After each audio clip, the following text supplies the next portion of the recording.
В Алекминском районе провели спартакиаду среди ветеранов. Участвовали 16 команд со всего Улуса, рассказывает наш корреспондент.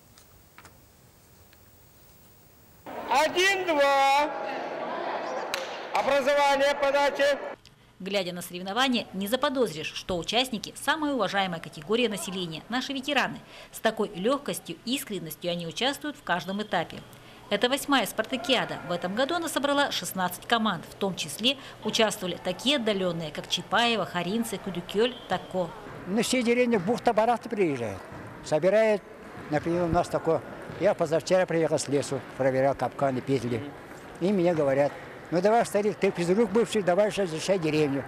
Не пугает замечательных оптимистов ни расстояние, порой в 100 и больше километров, невозможный проигрыш, а все потому, что главное – это участие, считают они. Все остальное – дополнительный бонус. Не стареют душой ветераны.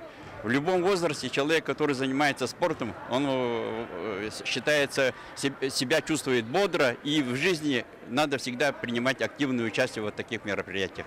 Наша цель, убеждена Лилия Михайловна, дать возможность пообщаться, встретиться. Иногда у нас проблема, где разместить желающих. Настолько все они активны. Всегда без всяких особых затруднений, с большим удовольствием принимают участие все наше старшее поколение района.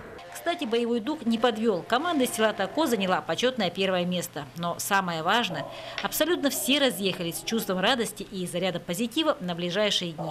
Елена Фаст, Максим Коплов, Геннадий Лопатинский, НВК Саха, Алекминск.